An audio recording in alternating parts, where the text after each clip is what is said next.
तो 36वें राष्ट्रीय खेलों के उद्घाटन के मौके पर प्रधानमंत्री नरेंद्र मोदी ने एक मंत्र दिया, कंपटीशन जीतना है तो कमिटमेंट और कंटिन्यूटी को नहीं छोड़ना है। कमिटमेंट और कंटिन्यूटी को नहीं छोड़ना है अगर कंपटीशन जीतना है। देखिए, नरेंद्र मोदी ने राष्ट्रीय खेलों के साथ साथ गुजरात में एक तरीके से चुनावों का भी शंखनाद एक तरीके से कर दिया। अभी कुछ दिन पहले यहां पर आपने देखा था, नड्डा जी आए थे, फिर अमित शाह और प्रधानमंत्री नरेंद्र मोदी। ये चुनाव दरअसल जानते हैं इसलिए महत्वपूर्ण है क्योंकि गुजरात चुनाव जो है वो बीजेपी का सबसे महत्वपूर्ण और सबसे मजबूत किला है। ये तस्वीरें भी आपको दिखा देते हैं। आज भव्य तस्वीरें, शानदार तस्वीरें नरेंद्र मोदी स्टेडियम से देखने को मिली।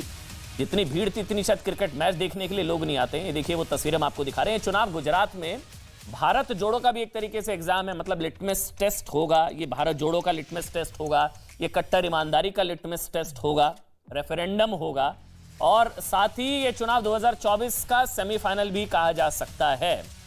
मेरे साथ शहजाद पूनावाला भारतीय जनता पार्टी का पक्ष रखने के लिए तस्वीरें हम आपको दिखा रहे हैं। वैसे शहजाद पूनावाला बीजेपी के राष्ट्रीय प्रवक्ता है, मेरे साथ इस वक्त लाइव है। आलोक शर्मा जी कांग्रेस पार्टी का पक्ष रखेंगे। आलोक जी बहुत बहुत स्वागत। शहजाद भाई आपका और अजय आलोक हैं, पॉलिटिकल एनालिस्ट हैं। अजय भाई आपका भी बहुत बहुत स्वागत। आम आदमी पार्टी से संजीव झा भी होंगे हमारे साथ, क्योंकि आम आदमी पार्टी भी एक स्टेक होल्डर है। पहले मैं आप ही से शुरू कर रहा हूं शहजाद, यहां पर भी मोदी चेहरा, मतलब मुख्यमंत्री कितने बदले वो तो अलग चीज है, रूपाणी जी, फिर यहाँ भूपेंद्र पाठक जी, यहां पर भी पीएम मोदी ही चेहरा, गुजरात में भी।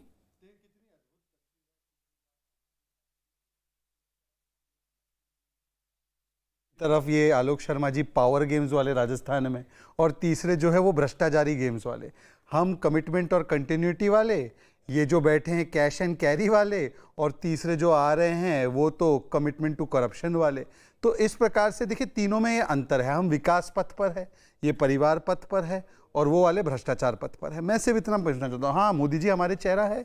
हमने जो 13 साल मोदी जी की सरकार चली है और जो उसके बाद जो हमारी सरकार चली है, तो गुजरात नंबर 1 एफडीआई में है। आज गुजरात में जब कांग्रेस की सरकारें होती थी तो पानी पीने को नहीं मिलता था। आज हमने नर्मदा कैनाल इरिगेशन प्रोजेक्ट हो, चाहे वो सुजलाम सुफलाम हो, चाहे वो सरदार सरोवर पटेल प्रोजेक्ट हो, उससे हमने पानी कच्छ तक, सौराष्ट्र तक, सारे जो आदिवासी इलाके हैं वहाँ तक इरिगेशन के लिए और पीने के लिए दोनों मुहैया करवाया। हमारे समय से जब से जीडीपी ग्रोथ रेट आप देखें गुजरात की, तो 10-10%, 12-12%, नेशनल एवरेज से ज्यादा 13% भी हो गई है। हमने तो क्राइम रेट को इतना कम कर दिया है कि नेशनल एवरेज के क्राइम रेट से आधो-आध है गुजरात में, इसीलिए तो एफडीआई सबसे ज्यादा आता है। परंतु दूसरा ऑप्शन देखिए, उसी के सटके क्या है, राजस्थान। गुजरात में अनएम्प्लॉयमेंट रेट 2.5%, उनके यहाँ कितना परसेंट है, 31%। गुजरात में सबसे कम क्राइम रेट है, वहां पर रेप्स में कौन है नंबर 1, राजस्थान। तो ये है, और वहां यहां पर नेशनल गेम्स, वहां पर पावर गेम्स। और आपने कहा मोदी जी हमारा चेहरा है, मोदी जी भी हमारा चेहरा है, अमित शाह जी भी है, बाकी हमारे स्टेट का लीडरशिप भी है, पर उनका चेहरा तो दिग्विजय सिंह है। वो दिग्विजय सिंह जिसने क्या कहा था कि आर फाइनल थोड़ी ना, ना देखिए, एक सेकंड देखिए, एक सेकंड अमन जी, आप अपडेट नहीं रहते हो। आपको मैं बताऊं, गुस्ताख के परिवार की एक ही सजा, गहलोत हुए अध्यक्ष पद से जुदा। नहीं, उन्होंने गहलोत हुए अध्यक्ष पद से जुदा, और मिला दिग्विजय में इनको अगला खुदा। इनको दिग्विजय सिंह में मिल गया है इनका अगला। और दिग्विजय सिंह वर्सेस, आप देख लीजिए, हमारे यहाँ तो बहुत चेहरे हैं, परंतु दिग्विजय सिंह की खासियत क्या है, 26/11 का दोष पाकिस्तान से हटाकर उन्होंने किस पे डाला, हिंदू समाज पर डाला। ये वो दिग्विजय सिंह है जो ओसामा जी बोलते हैं, जो बोलते हैं फाइनल थोड़ी ना है सर, कहां से अपडेट, अभी तो चुनाव होना है, अभी तो 17 तारीख। अरे आपको अब भी चुनाव लग रहा है ये? अब तो गहलोत जी कैसे बाहर हो गए? हाई कमांड को जो पसंद आया वही अध्यक्ष बनेगा। यह मैंने, चिदंबरम जी ने कहा है, उन्होंने कहा पार्टी में प्री एमिनेंट पोजीशन गांधी की है। मुरलीधरन इनके केरल के नेता ने बोला जिस पे नेहरू परिवार का हाथ होगा वही अध्यक्ष बनेगा। 5 इनके सांसदों ने पत्र लिखा है कि इलेक्टोरल रोल में फर्जीवाड़ा है। और सोनिया जी से परमिशन मांग, जैसे आप मंजूरी, देखिए कंपनी में मंजूरी मांगते हैं ड्राइवर वगैरह मालकिन के, वैसे इन्होंने मंजूरी मांगी कि भाई चुनाव लड़ लें हम, तो राजमाता ने कहा चुनाव लड़ लो। और राजमाता से जिसने बगावत की उसका नंबर कटा, और अब दिग्विजय सिंह का नंबर लगा। क्या 27 साल का वनवास है ना, 27 साल से लोग हैं, 27 साल का वनवास खत्म होगा? 27 साल आलोक भाई, और अब तो आम आदमी पार्टी भी खेल बिगाड़ेगी शायद। आलोक भाई, शहनवाज भाई न्यूज 18 के स्टूडियो में बैठे हैं, मुझे तो लगा जेपी नड्डा के चुनाव में काम कर रहे होंगे कहीं पर। बताता हूँ, हो सकता है नॉमिनेशन भी भरा हो इन्होंने, या काउंटिंग में गए थे। कुछ तो सोच समझ के बोला करो यार। जी, दूसरी देता हूं जवाब। नहीं, आपको ये लफाजी छोड़ दो, ये सब पात्रा वाली ना, मुद्दों पर बात करना सीखो। वहां ये हो गया, यहाँ ये हो गया, वहां वो हो गया, ये कर करके तो मोदी जी ने देश का बेड़ा गर्क कर दिया। जितने सोशल इंडिकेटर्स हैं गुजरात के, उनका बेड़ा गर्क।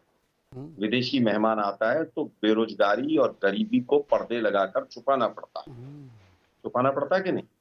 कोरोना में 3 महीने के अंदर सबसे ज्यादा अगर डेथ हुई थी उस 3 महीने में तो गुजरात में हुई और हाहाकार मचा। 1,26,000 तो डेथ सर्टिफिकेट इशू हुए थे।